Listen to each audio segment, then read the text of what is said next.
ada yang merasa berprestasi kalau dia bisa kerja sambil kuliah, terus ada juga yang merasa berprestasi kalau dia bisa jadi ketua atau jadi pemimpin di sebuah organisasi, dan itu semuanya tergantung lagi nih definisi dari teman-teman sendiri.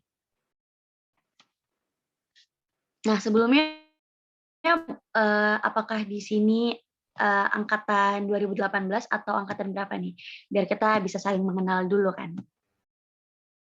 2019, Kak. Ada yang 19, Kak.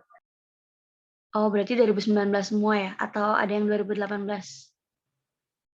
2020, Kak. Oke, berarti acak ya. Baik. Nah, karena teman-teman baru masuk kampus ya istilahnya ya, baru semester, berarti semester 1 atau semester 3 ya? Atau semester 5, semester 3 atau semester 5 ya? Oke. Nah, ini tuh sebenarnya masa-masa emas ya untuk berprestasi. Oke. Nah, kata orang, tak kenal tuh maka tak sayang. Jadi izinkan saya memperkenalkan diri. Nama saya tuh Syadila Syahrul, biasa dipanggil Dila. Umur saat ini tuh 20 tahun. Saat ini sedang menempuh kuliah di Universitas Sadulako semester 7 dan mengambil jurusan administrasi publik dengan konsentrasi kebijakan. Dan saat ini juga bekerja part-timer sebagai penyiar radio dan juga wedding organizer. Nah, hari ini apa yang akan saya bahas yang pertama adalah mahasiswa dan perannya, lalu saya akan membahas bagaimana menjadi mahasiswa yang berprestasi, lalu sikap mahasiswa berprestasi, dan yang terakhir pengalaman saya selama kuliah.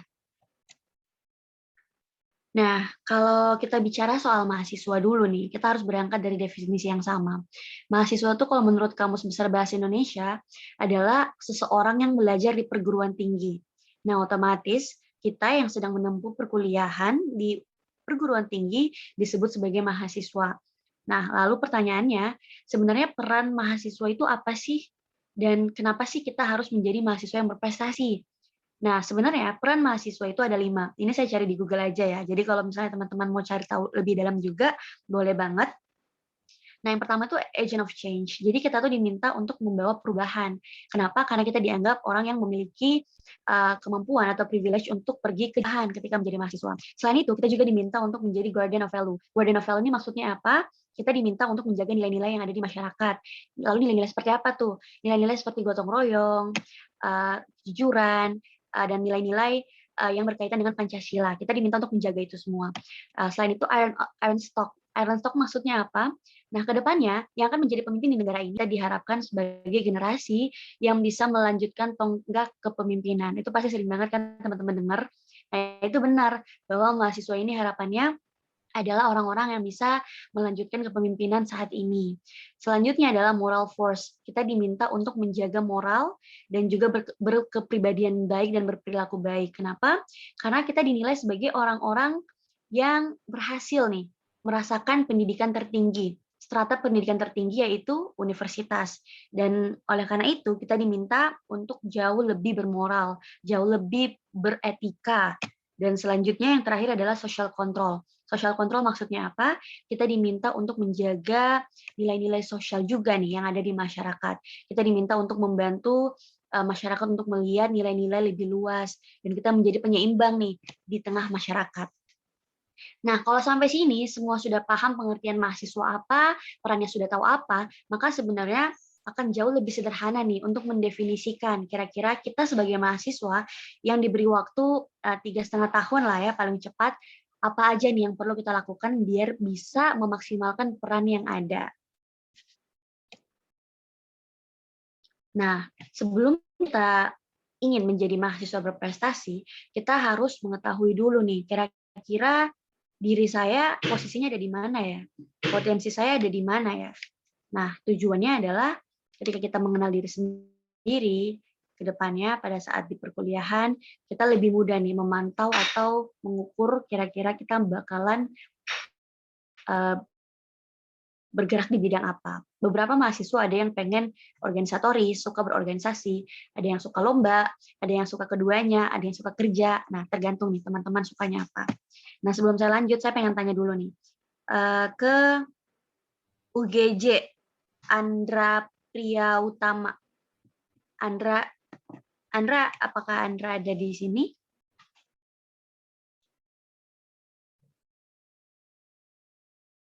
Halo Andra.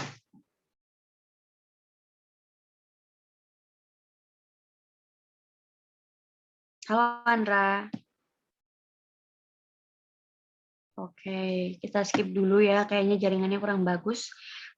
Boleh Cahaya? Halo Cahaya. Iya, halo Kak. Cahaya dari universitas mana? Universitas Samudra, Kak, yang berletak di Aceh. Wow, jauh banget ya. Hmm. Di Aceh. Oke. Nah, Cahaya pernah kepikiran nggak selama kuliah pengennya jadi mahasiswa yang dikenal dengan apa? Dengan prestasi, atau lomba, atau apa? Pernah sih Kak, karena Cahaya pribadi setiap pergantian semester Cahaya buat goals di satu semester itu Wow. buat apa aja gitu sih Kak. Jadi beberapa goals di setiap semester dan akhir semester itu bakalan Cahaya checklist apa aja nih yang udah tercapai segitu sih Kak sampai sejauh ini. Oke, berarti Cahaya pengennya dikenal sebagai mahasiswa apa nih? Berprestasi di bidang apa? Um, Organisasi kah? Atau lomba atau apa? di bagian intelektual sih sebenarnya sih Kak. Lebih mengenal dunia luas yang lebih dalam lagi kayak gitu Kak. Suka juga Oh, mengenal budaya lain, senang kayak gitu sih Kak. oke. Kalau intelektual biasanya nih beberapa mahasiswa itu suka buat jurnal ilmiah yang dipublikasikan secara internasional. Nah, Cahaya suka yang kayak gitu ya? Iya benar Kak. Semoga aja bisa. Oke. Semoga bisa ya, at least publish satu jurnal kan sebelum lulus ya. Iya Ditunggu benar. nih kabarnya ya, Cahaya. Oke. Siap Kak. Selanjutnya mungkin Unimal gimana? Unimal, Nurul. Unimal dari mana nih? Unimal. Kak, Universitas apa ya, Unimal? Kak ada 2 Nurul dari Unimal, kira-kira yang mana nih Kak? Nurul Febri nih yang lagi ngobrol. Oh, saya Kak. Kalau Iya. Unimal sendiri itu Universitas Malikusale Kak, letaknya di Aceh juga, tapi tepatnya di Loksmawi Kak. Oh, tahu. Ada nih teman saya dari situ tuh. Oke, Nurul pengennya dikenal jadi apa nih, Nurul? Mahasiswa apa nih? Atau pengen mahasiswa yang paket komplit? Mungkin kalau semua orang pengennya paket komplit ya. Tapi kalau Iya. pribadi lebih prepare ke organisasi sih Kak. Oh, oke. Lebih suka yang organisasi ya. Iya Kak. Keren. Oke deh. Nah, dari sini aja baru tanya 2 orang nih, udah beda ya. Ada yang pengen lebih ke intelektual penalaran, lebih suka menulis, jurnalis. Ada yang suka organisasi nih teman-teman. Nah, makanya penting banget kita untuk mengenal diri sendiri. Kenapa? Karena kalau kita nggak kenal diri sendiri, kadang ya, kalau udah jalan nih kuliahnya, kita suka ikut-ikutan nih. Ngelihat temen, oh dia habis menang lomba A, kita mau ikut juga nih. Padahal belum tentu kita suka yang kayak gitu. Nah, ujung-ujungnya kita tuh bakalan keluar jalur nih dari apa yang kita pengenin, atau bahkan kebingungan, dan bahkan lebih worst case-nya adalah kita tersesat nih karena kita nggak mengambil jalan yang tepat. Nah, makanya penting banget untuk merencanakan kita pengen ngapain nih selama kuliah.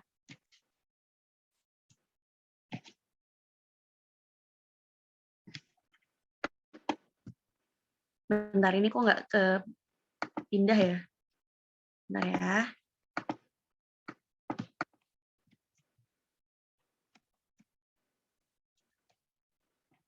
Oke, nah gimana nih caranya ya biar kita tuh bisa tahu atau lebih mengenal diri sendiri. Nah, sebenarnya banyak banget cara untuk mengenal diri sendiri ya, tergantung referensi dari teman-teman. Cuman ini yang sepengetahuan saya, yang pertama tuh saya selalu meluangkan waktu untuk mengenal diri sendiri nih teman-teman. Caranya gimana? Biasanya saya ngobrol sama diri saya sendiri sebelum tidur atau bangun tidur, atau ketika ada pikiran-pikiran yang mengganggu nih, ketika ngelihat teman-teman saya lagi sukses banget, yang tiba-tiba ada FOMO kan, atau fear of missing out, kita jadi, kok dia bisa kayak gini sih, saya nggak bisa. Nah, itu tuh biasanya saya luangkan untuk ngobrol sama diri saya sendiri. Apakah ini benar-benar penting? Apakah saya benar-benar mau ini? Kira-kira kalau saya menempuh jalan ini, apakah saya akan sesuai dengan apa yang saya harapkan? Nah, selalu bertanya. bertanya ke dalam diri sendiri nih, kira-kira kita butuh nggak ya yang kayak gini? Nah, kalau kita sering bertanya ke diri sendiri, itu bakalan bagus nih teman-teman, karena kita melatih juga nih, dan lebih menggali lagi apa yang tersembunyi di balik diri kita sendiri. Karena kadang orang tuh merasa paling mengenal dirinya, padahal sebenarnya dia nggak mengenal dirinya, gitu loh. Makanya penting banget untuk sering-sering bertanya nih ke diri sendiri. Nah, yang kedua, ada beberapa thinking tools yang bisa teman-teman gunakan untuk mengetahui diri sendiri. Yang paling sederhana ada yang namanya analisis SWOT. Ini bisa mengukur kekuatan, kelemahan, opportunity atau kesempatan, dan juga ketakutan nih, ancaman dari teman-teman. Sebelumnya ada yang pernah tahu nggak analisis SWOT? Ada yang pernah dengar?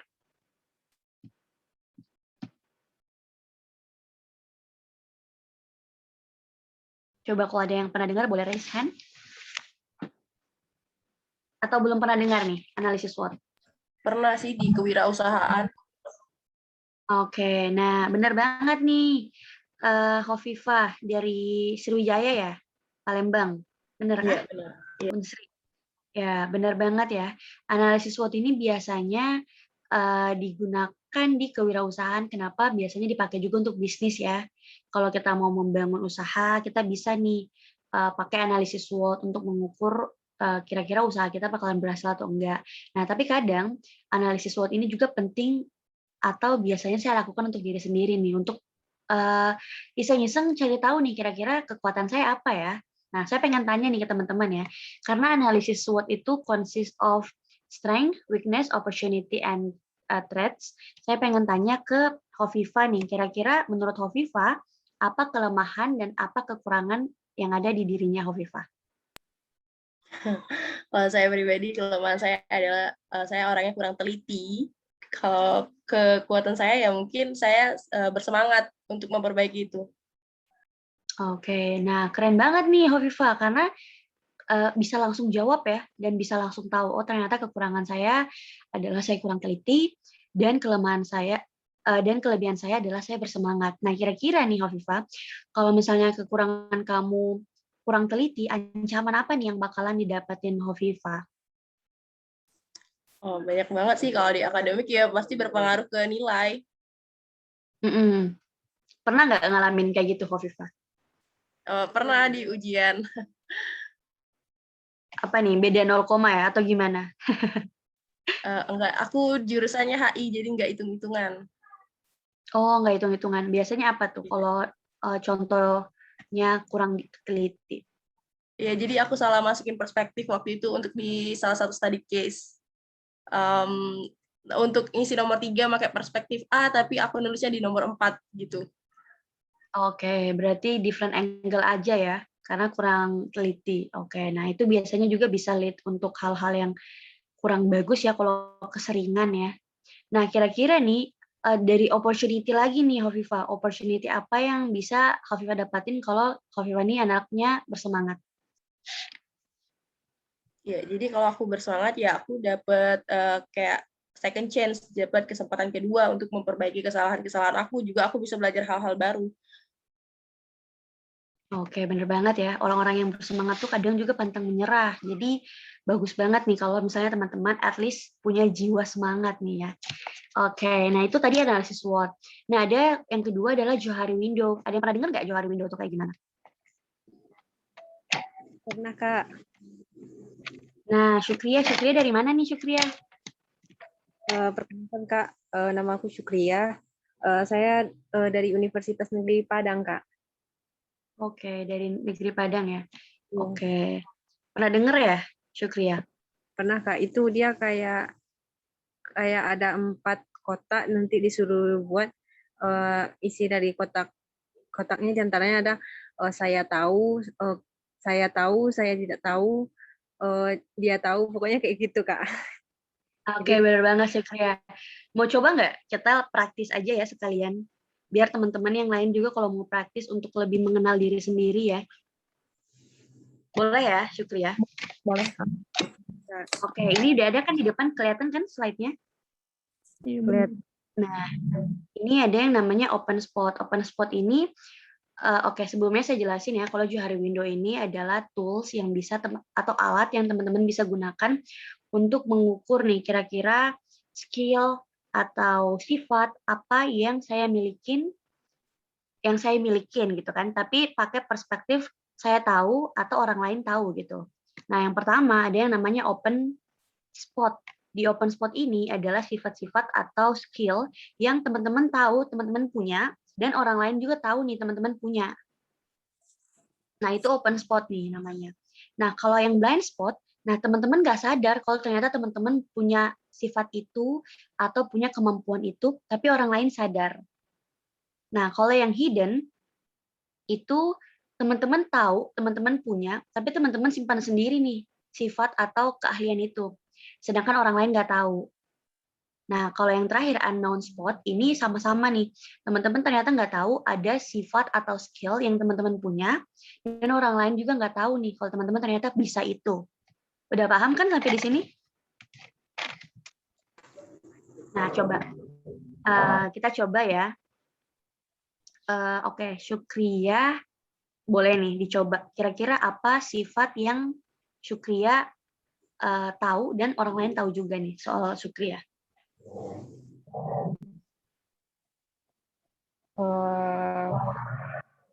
Aktif, Kak. Oke, aktif. Oke.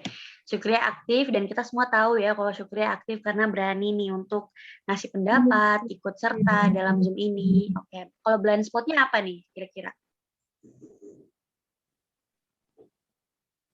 Berarti yang kita tidak tahu orang lain tahu ya, Kak? Iya, yang kita nggak tahu ternyata orang tahu.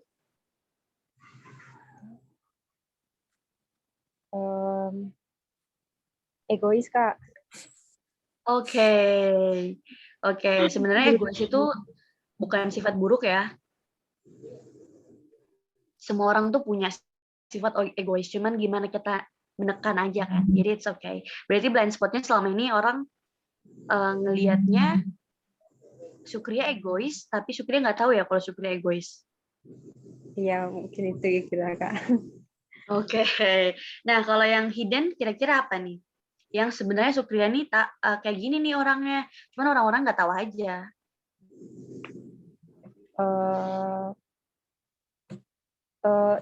Tipikal orang yang itu, Kak, yang inovatif gitu, Kak, yang punya ya inovatif, Kak.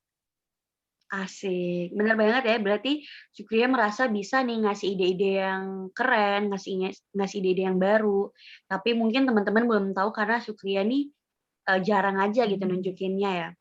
Oke. Nah, yang last, yang kira-kira Syukria nggak tahu dan orang lain nggak tahu. Nah, ini bisa jadi contoh. Ternyata Syukria ini bisa bahasa ular misalnya. Kan kita nggak pernah tahu kan apakah Syukria bisa bahasa ular atau enggak, karena ya belum pernah dicoba juga. Oke. Nah, dari keempat ini, teman-teman bisa nih at least dapat gambaran kira-kira sifat saya itu kayak gimana ya, atau keahlian saya itu apa ya ternyata. Dan ini tuh bakalan lebih bagus karena teman-teman melibatkan orang lain nih, perspektif lain soal diri teman-teman. Jadi penilaiannya nggak selfish, karena teman-teman minta pendapat orang lain, jadi bisa lebih objektif lah. Jadi kalau misalnya sekarang teman-teman ngerasa, aduh kekurangan saya apa ya, kelebihan saya apa ya, nah bisa banget nih pakai tools-tools yang ini. Ada MBTI. MBTI ini yang ada 16 sifat ya yang mengukur apakah teman-teman extrovert, introvert. Nah, itu bisa dicek aja nanti di Google. Sebenarnya banyak banget sih tools lain yang bisa teman-teman gunain untuk at least mengetahui lebih dalam ya, atau mengetahui lebih lanjut sifat teman-teman kayak gimana. Cuman yang biasa saya pakai tuh yang 2 ini gitu, yang 3 ini. Nah, kalau misalnya ada tambahan tools yang bisa dipakai atau teman-teman pernah pakai, bisa langsung aja ditambahin di kolom chat biar saya coba juga nih habis ini ya. Oke, lanjut. Terus kenapa? Karena kita nih lalu merasa kalau di kampus itu adalah masa-masa untuk mencari jati diri.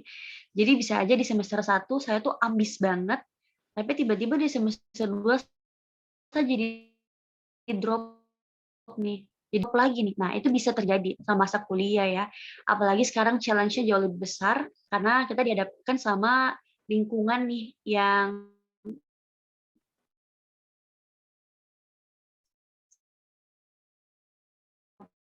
tidak. Jadi tiba-tiba sekolah online, tiba-tiba enggak. Itu benar-benar ya terhadap mood kita juga dan keahlian kita juga. Jadi jangan lupa untuk cek secara berkala. Setiap kapan terserah teman-teman. Oke, lanjut.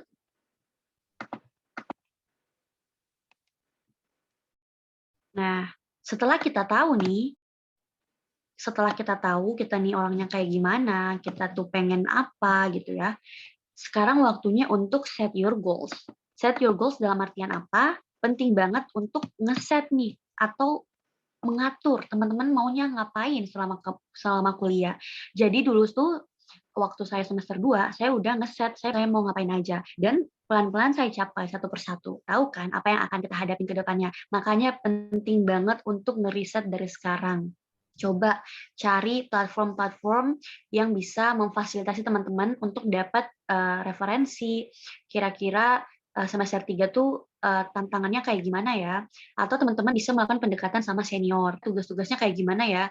Selonggar apa ya kuliahnya nanti? Kalau masuk organisasi ini bakalan dapat apa ya? Kalau ikut lomba ini caranya gimana ya? Nah, itu penting banget nih teman-teman. Itu tuh nggak bakalan bisa dilakuin kalau teman-teman nggak cari sendiri. Karena informasi itu nggak bakalan datang kalau kita nggak nyari. Nah, setelah teman-teman kira-kira punya gambaran mau ngapain aja, makanya kita udah bisa nih nentuin kita goals-nya mau ngapain.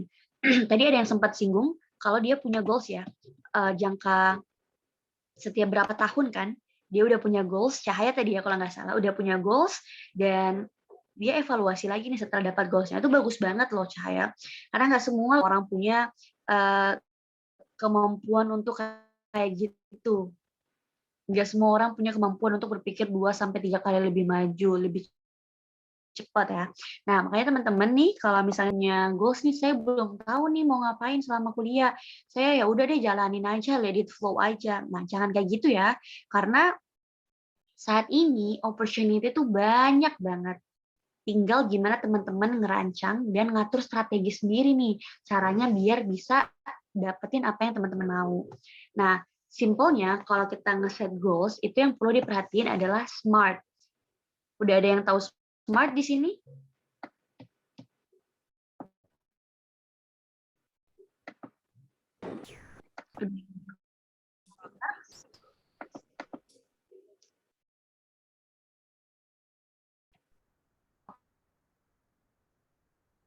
Oke, Alfa Riandra.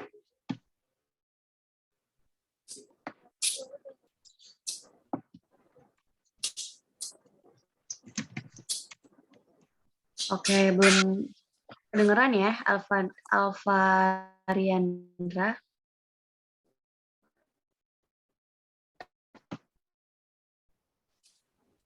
Oke, boleh saya minta Rega. Halo Rega. Oke, kita cari yang lain lagi.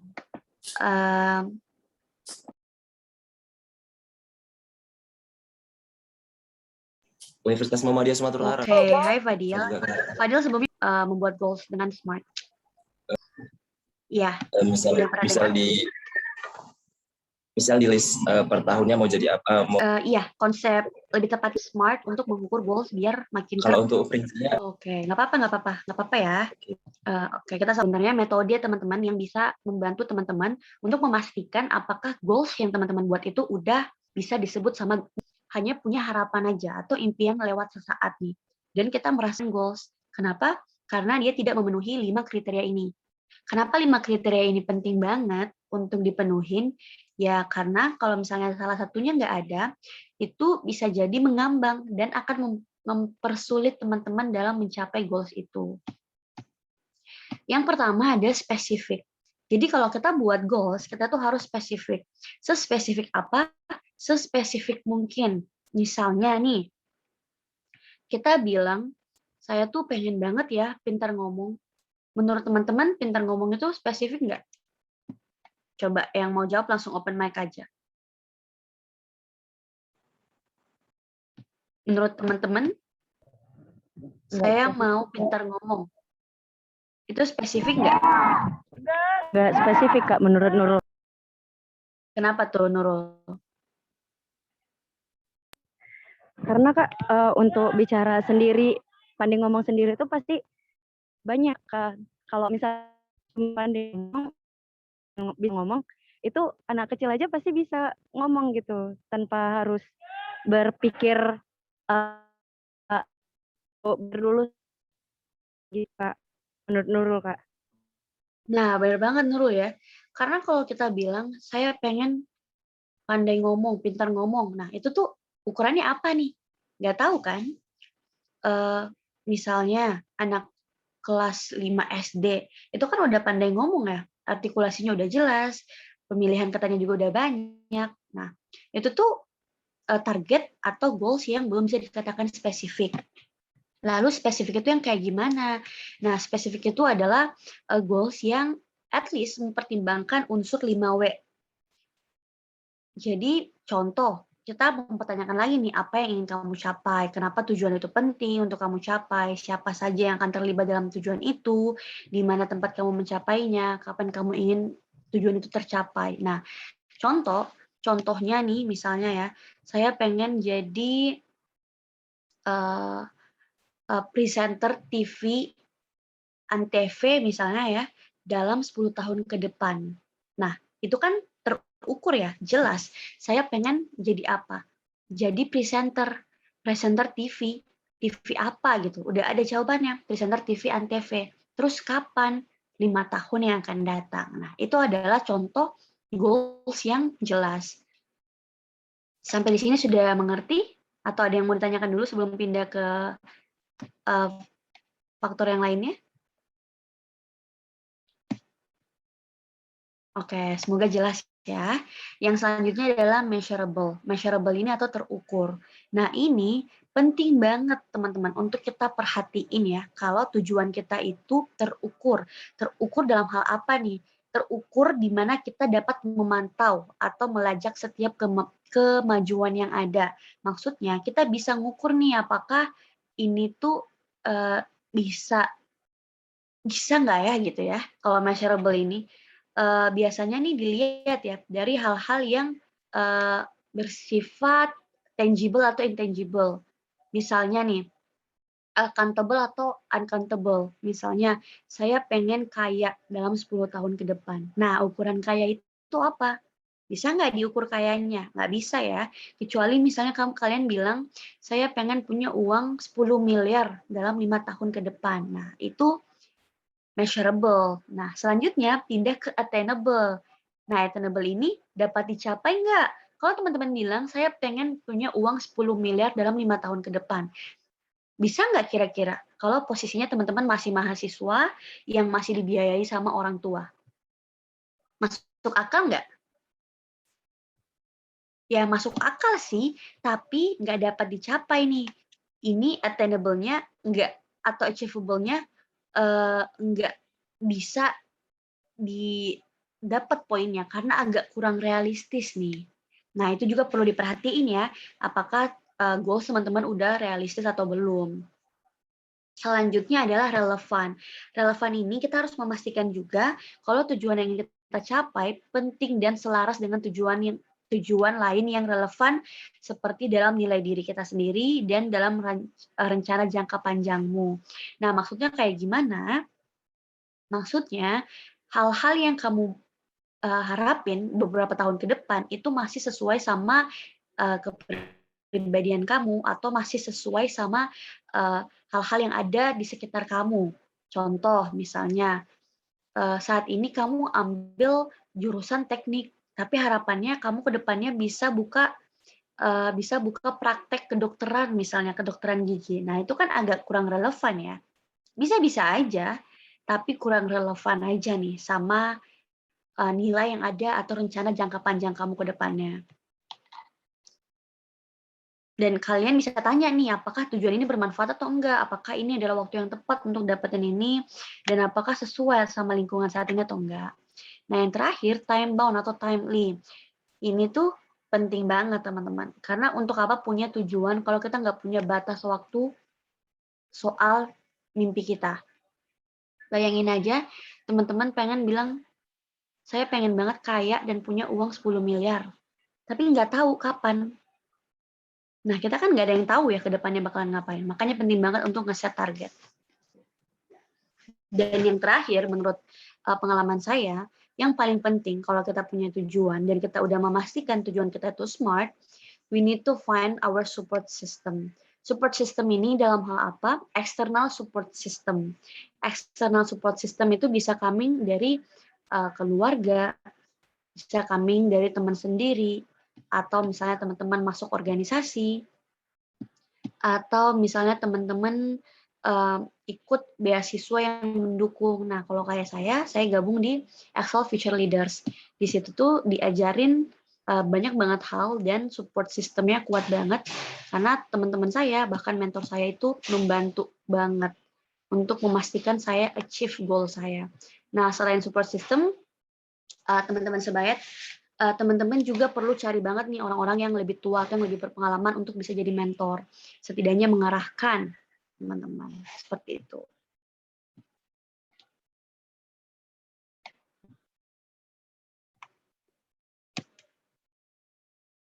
Oke, nah kita lanjut ke sikap yang perlu dimiliki. Nah, sikap yang perlu dimiliki ini sebenarnya bisa dibilang ini subjektif banget ya.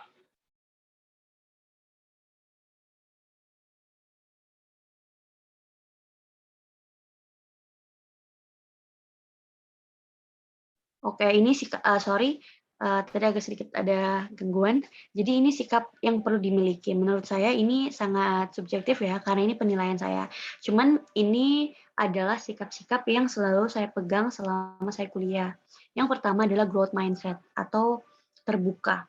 Terbuka dalam artian saya terbuka pada perubahan, saya terbuka pada kritikan, dan saya siap nih untuk berubah ke arah yang lebih baik. Nah, lawannya growth mindset ini adalah fixed mindset.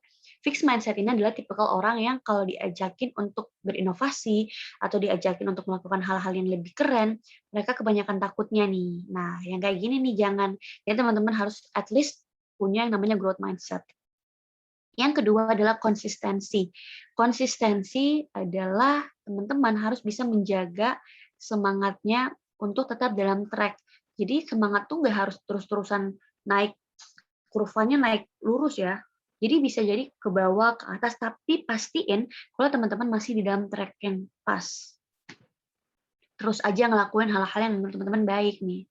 Misalnya teman-teman mau jadi ketua organisasi di semester 7 misalnya. Nah, pastiin dong kalau dari semester 1 teman-teman udah mulai berproses nih di organisasi itu. Selanjutnya, resilient. Resilient ini juga penting banget ya teman-teman. Resilient ini artinya ketahanan. Jadi dalam perjalanan untuk mencapai mimpi atau dalam perjalanan untuk menjadi mahasiswa berprestasi, pasti banyak banget cobaannya, banyak banget gagalnya. Jadi penting banget untuk teman-teman punya ketahanan nih. Memastikan kalau apapun tantangannya di depan sana, mau lulus atau nggak lulus, saya harus tetap bertahan. Ini juga harus dimiliki. Yang keempat adalah courageous. Courageous ini adalah keingintahuan atau ya keingintahuan. Ini tuh penting banget juga teman-teman. Karena yang tadi saya bilang di awal, semua yang kita pengenin itu biasanya kita dapetin dengan cara kita gain atau kita dapetin sendiri. Nggak ada tuh istilah mereka datang untuk atau informasi datang ke kita langsung. Itu biasanya kita cari. Apalagi buat teman-teman nih yang merasa not coming from top university. Nah, biasanya nih kalau teman-teman not coming from top university, kayak saya juga nggak masuk yang kayak UI UGM itu. Nah, itu biasanya keterbatasan akses juga nih teman-teman. Makanya kita perlu cari tahu lebih lanjut. Kita harus punya keingintahuan yang tinggi untuk bisa menyesuaikan atau memastikan kita ada di lingkungan yang benar. Selanjutnya adalah inisiatif.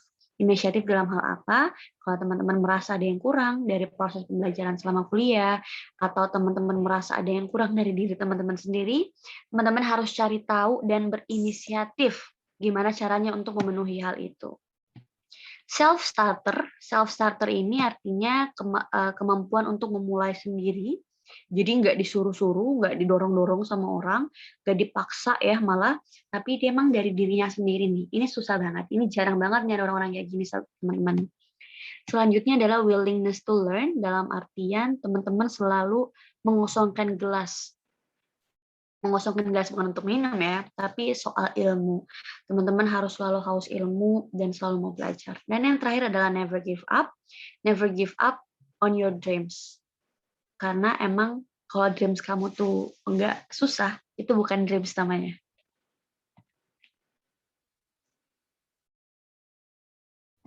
Lanjut.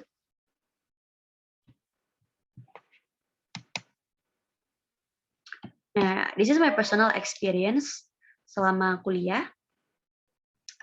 Jadi saya membagi waktu saya di 1-2 tahun pertama itu untuk ngumpulin experience sebanyak mungkin. Saya udah nyoba banyak banget, mulai ikut duta-dutaan ya, jadi duta bahasa nasional. Terus habis itu ikut lomba debat juga, terus ikut lomba menulis juga. Terus lomba apa lagi ya dulu tuh?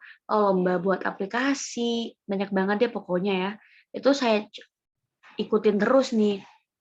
Terus semester tahun ketiga tuh saya fokus untuk ikut exchange sama magang. Nah, di tahun ketiga ini alias sekarang itu coba kegiatan-kegiatan luar.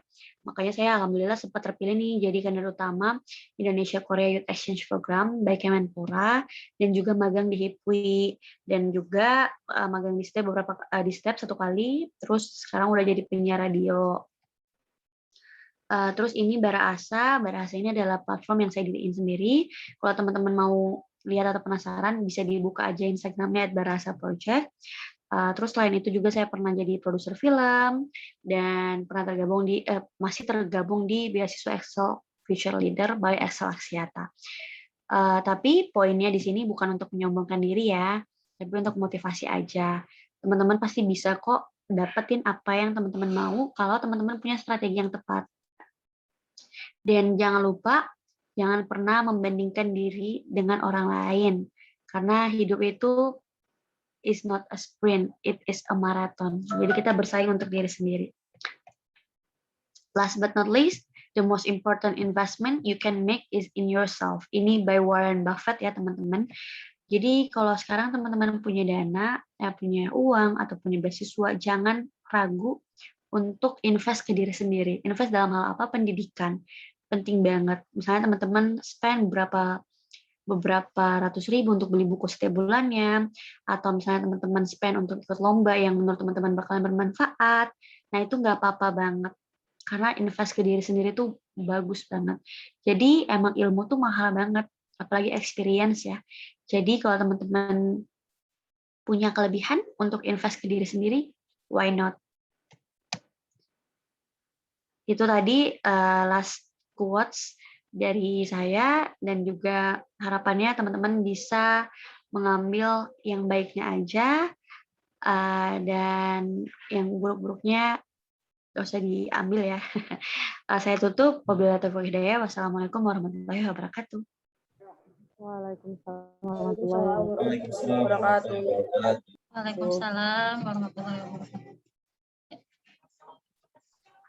Ya, alhamdulillah luar biasa sekali ya materi dari narasumber kita, Dinda Sadila Sarul, sangat menginspirasi dan banyak hal-hal baru yang bisa kita pelajari atau kita dapatkan. Dan Dinda Sadila Sarul ini adalah salah satu tokoh pemuda di Kota Palu, Sulawesi Tengah ini yang memiliki banyak prestasi. Oleh karena itu, silakan adik-adik semua untuk jika ada yang ingin ditanyakan atau hal-hal lainnya, silakan untuk open mic-nya atau raise hand, silakan.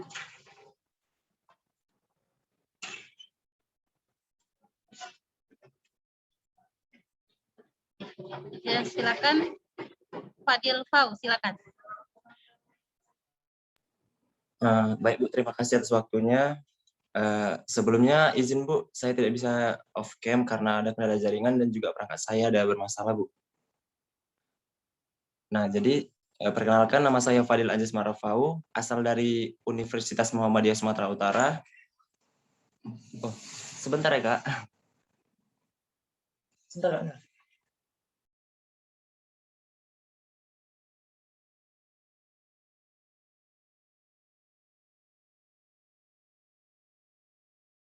Sambil menunggu Fadil, silakan dulu Nurul Febri Ananda.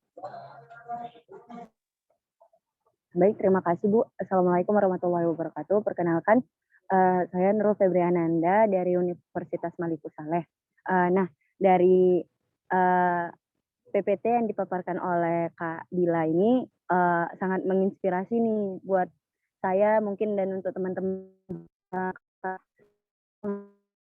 Dila yang mau jadi goals punya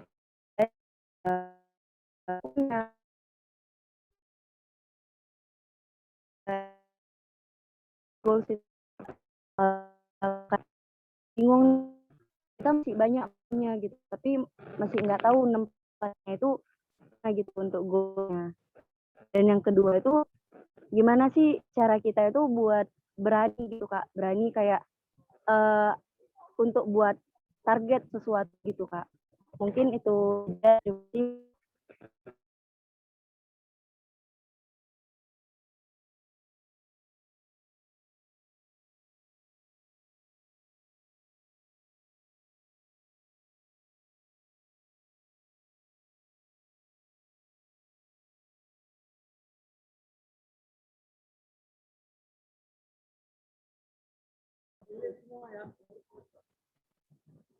maaf Bu, tadi apa pertanyaannya udah terdengar? Putus-putus untuk pertanyaan yang pertama, Febri, Nurul. Pertanyaan yang kedua itu kan soal bagaimana cara berani ya? Iya Kak. Yang pertama itu Kak, pertanyaannya gimana sih cara kita untuk nempatin goals-nya gitu Kak. Soalnya kan kayak banyak nih pinginnya gitu kan, kayak pingin ini, pingin itu gitu Kak. Cuman cara nentuin goals-nya itu gimana Kak? Takutnya kayak nggak tercapai gitu Kak. Udah buat tapi itu takutnya Kak gitu. Udah Kak, terima kasih.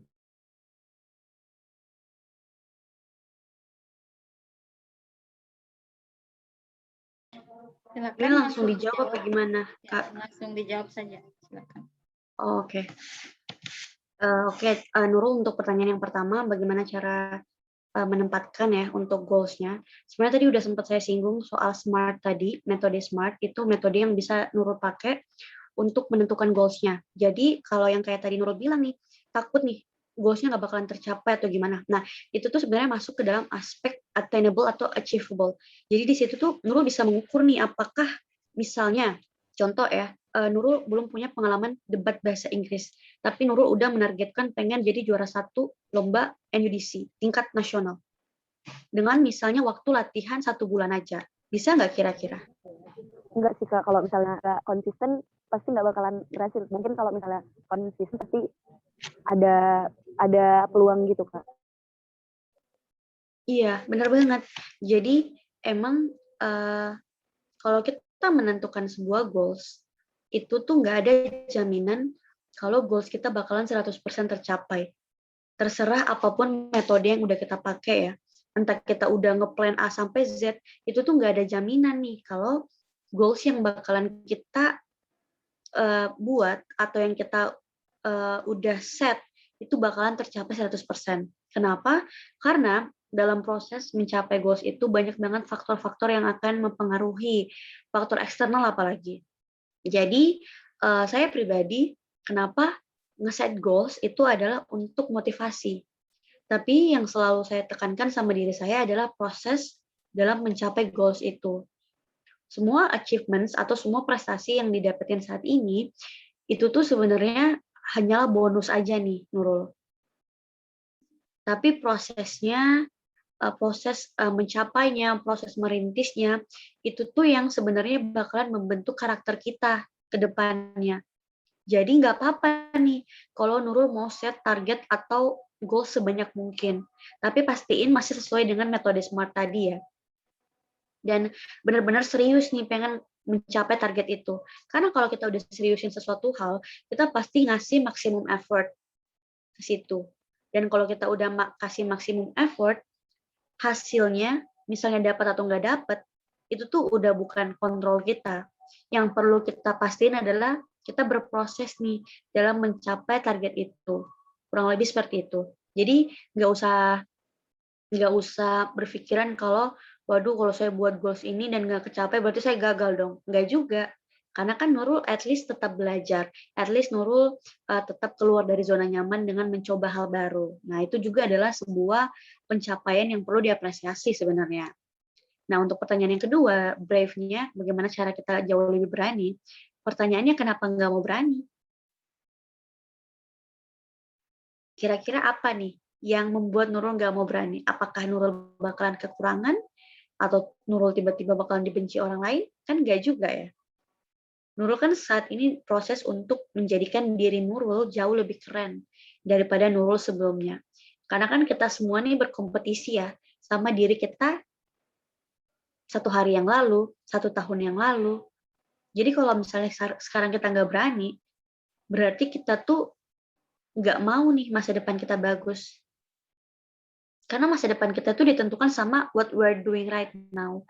Jadi jangan sampai ya Nurul menyesal karena kebanyakan takutnya, dan tiba-tiba udah lulus aja.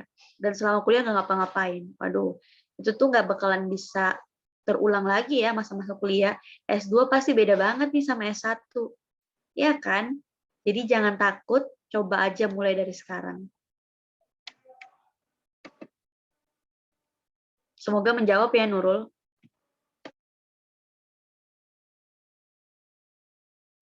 Ya, Iya Kak, terima kasih Kak atas jawabannya. ya baik, terima kasih untuk pertanyaan pertama sudah dijawab oleh Arinda Dila. Selanjutnya untuk Fadil Pau sudah di Zoom ini. Lanjut ke Cahaya Indah Ujung. Silakan. Oke, terima kasih atas waktunya untuk mengizinkan Cahaya untuk memberikan pertanyaan. Sedikit Kak, mau bertanya juga dalam proses pencapaian goals itu kan kita pribadi mengalami kejenuhan Kak, dan juga keteteran berbagai prioritas jadi terhalang untuk pencapaian prioritas yang seharusnya jadi keteteran dengan pekerjaan-pekerjaan yang lain. Nah, pertanyaan saya Kak, gimana sih cara kita untuk memanage waktu kita dan juga mengatasi kejenuhan-kejenuhan yang selalu datang setiap waktunya Kak? Terima kasih Kak. Wah, ini pertanyaan bagus banget ya, karena agak relate juga nih sama saya. Jadi kadang kita tuh punya banyak banget kegiatan ya. Kita di sisi lain harus berorganisasi, tapi di sisi lain kita harus menjaga IPK, di sisi lain kita harus ikut lomba, harus bimbingan, tapi di sisi lain kita juga pengen menghibur diri sendiri dengan holiday. Nah, itulah sebenarnya konsekuensi dari menjadi mahasiswa berprestasi. Itu tuh nggak mudah loh. Jadi orang yang berprestasi itu nggak mudah. Orang-orang keren di luar sana itu pasti mengorbankan sesuatu. Itu tuh harus dipegang ya. Orang-orang keren, orang-orang yang kita anggap sukses itu pasti mengorbankan sesuatu yang kita nggak tahu.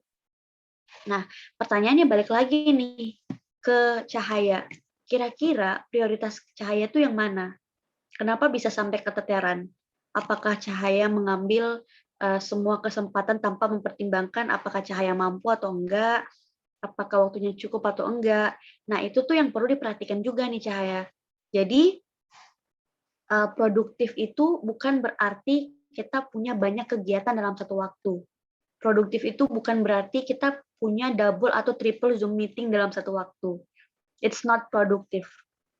Produktif itu adalah di mana Cahaya atau teman-teman yang lain di sini bisa memaksimalkan apa yang lagi dipunyai sekarang, kegiatan apa yang lagi dipunyai sekarang gitu, dan mengambil manfaat sebanyak-banyaknya, dan memastikan kalau Cahaya tuh benar-benar menaruh perhatian ke situ.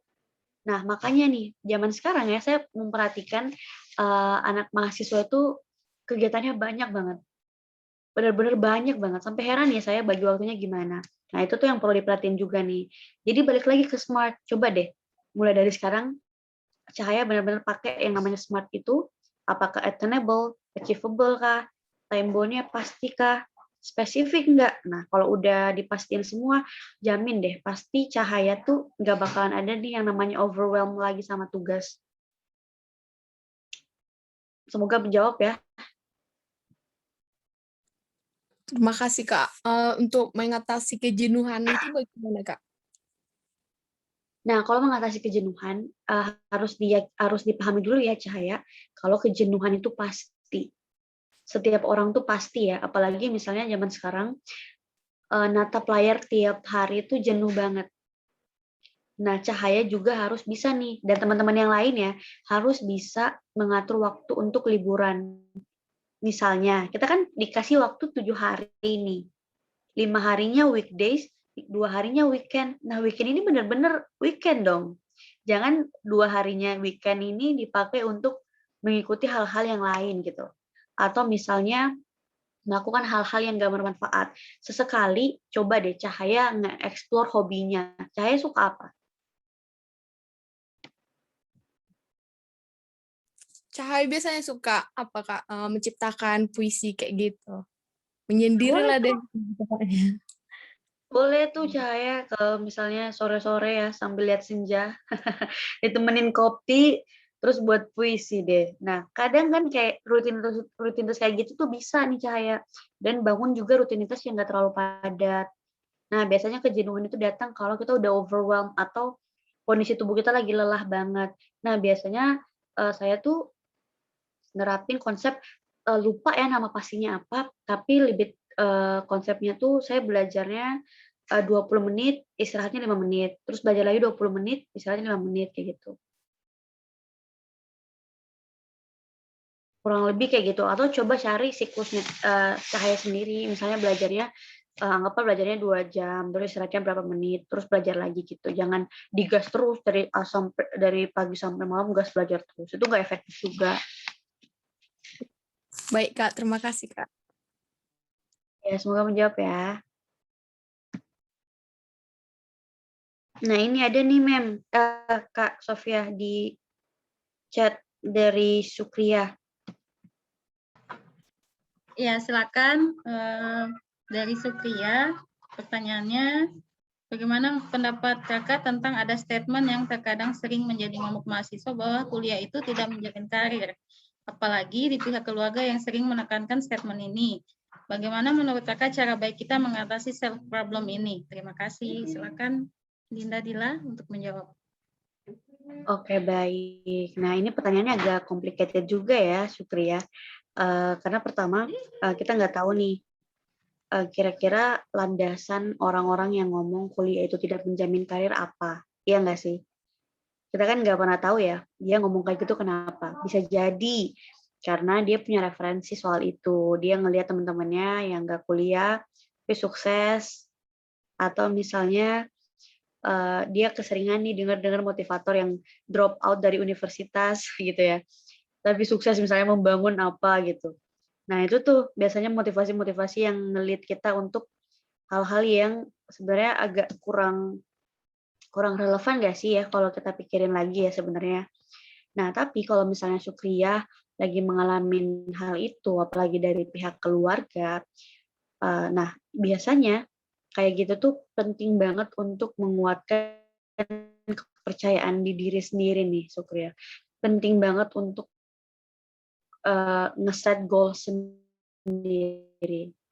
Karena emang banyak banget yang menentang. Nah, yang menentang ini nggak terbatas hanya dari teman-teman aja, bisa jadi datang dari keluarga. Nah, ini jadi tantangannya Sukria juga. Makanya perlu di-set kembali, perlu diatur kembali kira-kira tujuan kuliah apa.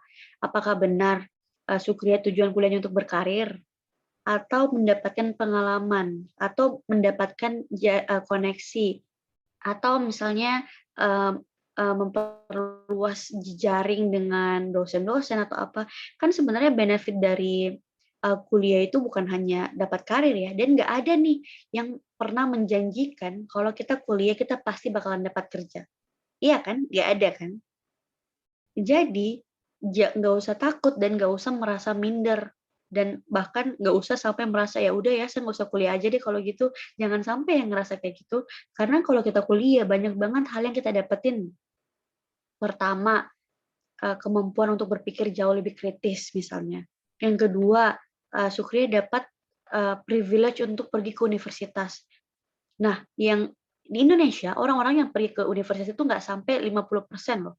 Dikit banget, kurang dari 50% kalau nggak salah orang-orang yang berhasil ke universitas. Jadi kuliah itu adalah bagian dari privilege yang harus dimanfaatkan gitu. Yang ketiga, ke kuliah itu atau pergi atau bisa berkuliah di universitas memang tidak menjamin karir. Memang tidak menjamin karir. Tidak ada yang memastikan setelah lulus langsung dapat kerja, tapi peluang untuk berkarir jauh lebih tinggi. Peluang untuk mendapatkan posisi yang lebih baik di pekerjaan jauh lebih tinggi. Bayangin aja zaman sekarang loker-loker itu membuka minimal S1. Iya nggak? Pernah nggak Sukria tanya ke teman-teman Sukria yang misalnya dia D3 atau D4 atau misalnya lulusan SMA aja. Nah, itu desperate-nya jauh lebih tinggi loh. Karena zaman sekarang yang dibuka adalah posisi S1. Jadi jangan hanya dilihat sebelah mata aja nih. Atau misalnya Sukria jadi merasa, oh iya ya kuliah nggak penting ya karena teman-teman saya buka usaha dan lain-lain.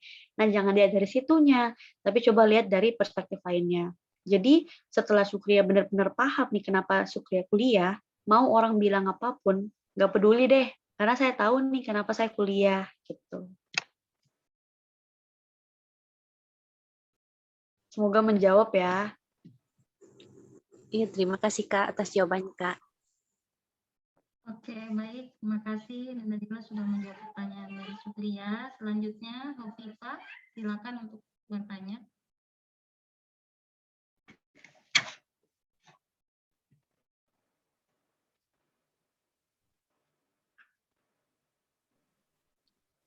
Hovifa, dipersilakan. Baik, Bu. Mohon maaf Bu, jaringan saya kurang bagus tadi. Mohon maaf sebelumnya Kak, nggak bisa on cam. Yang saya ingin tanya, ya kalau kita berbicara mengenai prestasi ya Kak, pasti kan ini melekat sekali dengan kata ambisi seperti yang Kakak jelaskan di awal tadi. Kemudian ambisi ini kan naik turun dari semester 3 ke semester 4-nya semangat, dari semester 4 ke semester 5-nya mulai down lagi. Ya begitu juga, itu kan namanya fase ya Kak. Nah lalu bagaimana kita tuh berkomitmen dengan ambisi kita agar tetap menjaga prestasi kita. Kakak tadi bilang harus banyak-banyak bertanya kan, tapi yang saya alami ketika saya banyak-banyak bertanya, malahan timbul pertanyaan-pertanyaan yang bikin ragu terhadap diri saya sendiri, seperti itu Kak. Terima kasih. Oke, baik. Ini berarti konteksnya adalah ketika Hovifa ingin mulai berprestasi dan bertanya ke misalnya orang-orang yang sudah berpengalaman, Hovifa jadi minder sendiri ya? Kayak gitu ya maksudnya? Ya, jadi selain ada rasa insecure, juga ada rasa keraguan. Saya ini sebenarnya mau nggak sih? Mampu nggak sih? Seperti itu. Oke. Nah, inilah kenapa ya penting banget untuk mengenali diri sendiri. Balik lagi ke tadi, penting banget untuk mengenali diri sendiri. Jadi, kenapa kita penting mengenali diri sendiri pertama? Ini akan membantu teman-teman untuk tahu kira-kira saya maunya jalannya menuju kesuksesan lewat tangga mana sih gitu ya. Nah, misalnya nih, 2 orang aja yang dari universitas yang sama, jurusan yang sama, satu kelas, misalnya mau jadi dokter. Tapi bisa jadi 2 ini punya cara yang beda loh untuk jadi dokter. Kenapa? Karena dua-duanya beda latar belakang, beda tujuan gitu ya. Walaupun mungkin ujungnya sama mau jadi dokter. Tapi bisa jadi yang pertama dia pengen jadi dokter untuk meneruskan karir keluarganya yang di bidang kedokteran. Bisa jadi yang kedua pengen nyembuhin orang. Nah, ini beda kan? Makanya penting banget untuk cari tahu ke diri sendiri nih. Kalau kita udah cari tahu ke diri kita sendiri, kita udah mengenal diri kita sendiri, kita tahu kekurangan, kita tahu kelebihan, kita tahu opportunity, kita tahu threat-nya, kita tuh nggak bakalan insecure loh. Serius. Kenapa? Karena kita tahu apa yang kita perjuangin gitu. Dan kita tahu we are not like kita lagi nggak berkompetisi sama siapapun. Kita punya tujuan yang berbeda, kita punya starting point yang berbeda, dan tujuan kita bertanya ke orang lain itu bukan untuk menambah rasa insecure kita, tapi menjadikan bahan referensi nih.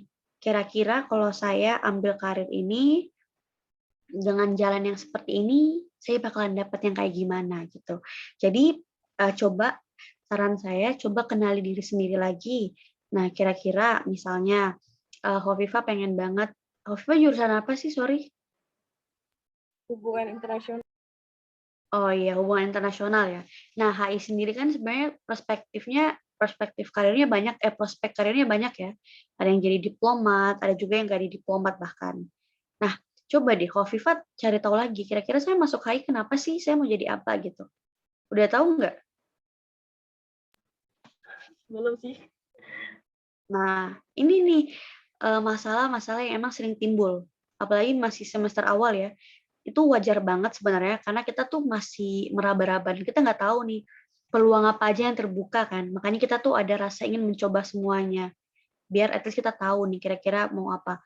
Nah, itu nggak apa-apa banget, tapi coba dipastiin lagi mau sampai kapan nih nyoba-nyobanya dan coba dianalisis lagi kira-kira saya tuh kekuatannya di mana ya dan saya tuh pengennya di mana gitu. Yang benar-benar pengen di mana. Nah, itu kayaknya bakalan membantu. Jadi saran saya coba cari tahu lagi lebih lanjut Hafifah tuh pengennya mau jadi apa dan kenapa gitu.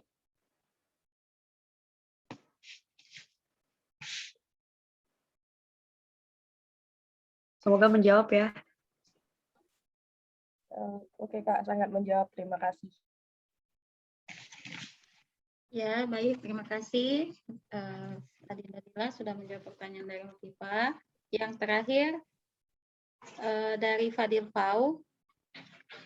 Saya ingin sekali untuk join duta bahasa. Nah, jadi apa saja yang harus dipersiapkan untuk itu? Karena yang saya tahu tadi, kakak juga dari duta bahasa.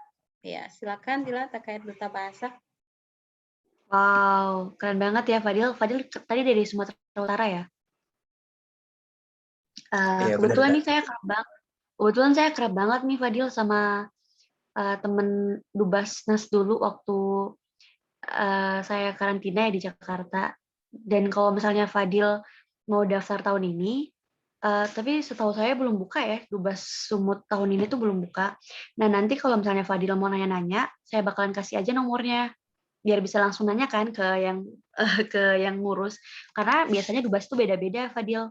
Di provinsi saya biasanya aturannya beda, di provinsi lain juga aturannya beda. Tapi satu yang pasti, kalau mau jadi Dubas itu, yang pertama adalah kita bakalan ikut tes yang namanya OKBI atau Uji Kemahiran Berbahasa Indonesia.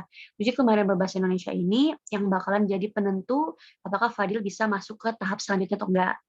Nah, selain itu, wawasan mengenai kebahasaan ini penting banget, Fadil. Wawasan mengenai kebahasaan ini nggak hanya terbatas ke sejarah bahasa Indonesia seperti apa, Sumpah Pemuda Butir Ketiga, dan lain-lain. Bukan hanya sebatas itu, tapi peluang-peluang di masa depan soal bahasa Indonesia kayak gimana.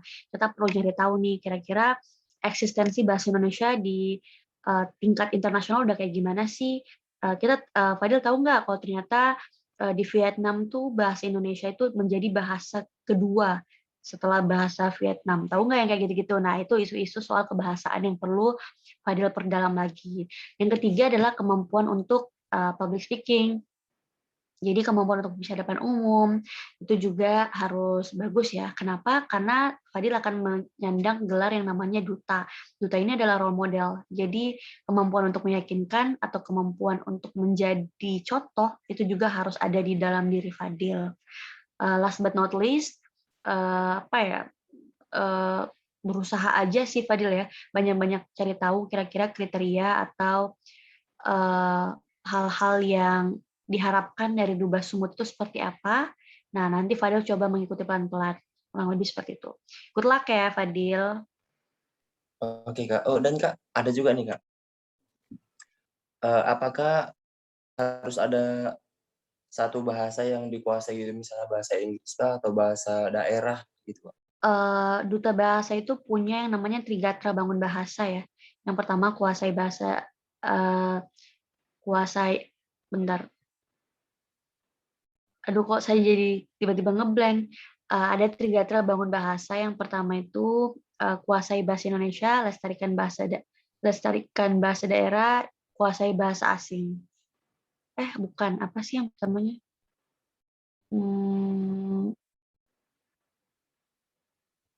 Aduh saya lupa kenapa tiba-tiba ngeblank ya. Jadi biasanya setiap balai bahasa itu punya ketentuan sendiri, Fadil. Tergantung lagi. Tapi setahu saya kalau di Dubas Sumut itu minimal wajib bahasa Inggris sih. Minimal bisa kayaknya. Bisa bahasa Inggris. Baik Kak, terima kasih Kak. Oke, semoga menjawab ya Fadil. Ya, Oke Kak. baik. Terima kasih atas pertanyaan dan jawaban dari Adinda Dila. Oke, untuk menutup kegiatan ini, izinkan juga saya untuk bertanya sedikit. Tadi di CV-nya saya baca itu hobinya adalah making film dan traditional dance. Kira-kira traditional dance-nya itu apa, dan film-film yang sudah dibuat itu film apa saja dan tentang apa? Silakan, Dila. Terima kasih Kak Sofia. Jadi di situ CV-nya saya taruh buat film sama traditional dance. Sejujurnya saya tuh sangat suka menari Kak. Sangat suka menari. Cuman saya tuh bisanya tari kreasi. Jadi bukan tari tradisional yang benar-benar asli gitu kan. Tapi ada beberapa seperti tari Motaro asal Sulawesi Tengah. Itu saya bisa. Terus tarian rego, tarian penyambutan ketika orang pulang perang itu bisa juga. Terus tarian kreasi itu karena saya juga aktif di Sanggar Seni, kebetulan menjabat sebagai sekretaris. Nah, biasanya kita setiap tahun itu membuat satu tarian kreasi, Kak. Nah, itu tuh yang biasanya saya pelajarin dari teman-teman saya. Tapi saya bukan yang benar-benar penari asli, cuman hobi aja. Nah, kalau film yang saya buat itu baru satu, tapi web series, jadi ada 14 episode. Temanya soal dia tuh mengangkat soal keagamaan ya. Jadi soal masjid, di mana masjid itu nggak hanya sebatas sebagai tempat ibadah, tapi banyak hal yang terjadi di masjid, hal-hal yang berbau spiritual juga, dan juga hal-hal yang berbau sosial. Jadi kalau misalnya teman-teman penasaran soal filmnya, bisa langsung aja cek di Sanggar Seni Kaktus. Sebentar saya cariin linknya ya. Siapa tahu ada yang mau nonton.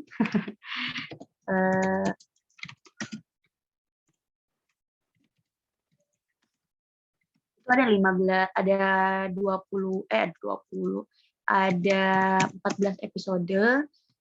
Jadi kalau teman-teman mau nonton, bisa langsung aja dinonton di YouTube. Saya bukain ya. Bentar. Kalau teman-teman di sini, by the way, ada yang suka buat film nggak sih? Atau ada yang suka nulis? Nah, kalau tadi suka nulis tuh, boleh banget jadi scriptwriter. Kalau produksi filmnya ada Kak? Oh, ada film apa tuh? Maksudnya hobi untuk produksi gitu Kak? Jadi kameramen atau editornya gitu. Oh iya, biasa jadi apa? Tapi untuk film-film mandiri gitu Kak, misalnya untuk buat iklan PLN atau segalanya. Oh alah, keren banget. Ih, keren banget. Bagus tuh. Film tuh bagus juga loh prospeknya. Banyak banget kompetisi-kompetisi internasional. Dan alhamdulillah di bulan April kemarin dapat nominasi Kak. Asik, nominasi apa tuh? Di juara 2 PLN di Sumatera Utara. Wow, sumpah keren ya. Film tuh bagi saya susah ya, karena memang produksinya panjang. Jadi untuk orang-orang yang bisa buat film itu acungin jempol deh. Kalau mau ditekunin bagus banget Fadil, prospeknya bagus, bisa jadi director, bisa jadi produser. Kebetulan kemarin pas buat film saya jadi produsernya. Kayak gitu deh. Salah satu keinginan juga sih Kak. Iya, bisa dicoba aja tuh Fadil. Siapa tahu kamu mau buat film soal kebahasaan, entah bahasa daerah apa yang ada di Sumatera Utara kan yang mau diangkat gitu. Keren banget.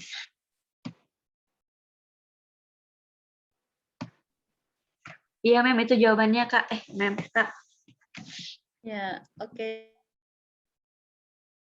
Dinda Dila sudah berkenan menjawab dan berkenan mengisi kegiatan inspirasi di modul Nusantara ini dan benar-benar sangat menginspirasi, bukan hanya prestasi dalam bidang-bidang akademik, juga Dinda Dila memiliki kreativitas atau bakat di bidang seni dan bisa dan mampu menyeimbangkan antara akademik dan kegiatan di luar kampus. Dan ini sangat inspiratif sekali buat adik-adik mahasiswa yang masih di pertengahan semester, masih memanjat untuk naik ke semester selanjutnya. Mudah-mudahan bisa setelah kegiatan ini bisa lebih membuka diri dan mengembangkan diri. Sekali lagi, terima kasih banyak. Mudah-mudahan di kesempatan lainnya masih bisa untuk mengisi kegiatan kita. Terima kasih Dinda Sadila Sahrul dan adik-adik mahasiswa sekalian. Karena di sini di Sulawesi Tengah sudah masuk waktu maghrib, kami mohon untuk menutup kegiatan ini. Sekali lagi terima kasih atas perhatiannya. Mohon maaf kalau ada kesalahan dan kekhilafan. Wassalamualaikum warahmatullahi wabarakatuh dan selamat sore. Waalaikumsalam warahmatullahi wabarakatuh. Terima kasih Kak Terima kasih Dila. semuanya. Mohon maaf kalau ada salah-salah ya. Ambil yang baiknya ya. Terima kasih. Terima kasih Kak. Kalau Terus ada kuliahnya yang ya. ingin berkomunikasi dengan Sadila Sahrul lebih lanjut, silakan untuk mengunjungi Instagram beliau. Silakan di share iya Sadila Sahrul ya. Oh, Terima kasih. bisa. Syadila Syahrul. Bisa langsung aja Syadila Syahrul, ada kok itu. Makasih ya, semangat ya kuliahnya, jangan malas-malas ya. Oke. Izin live duluan ya, Kak. Ya, silakan.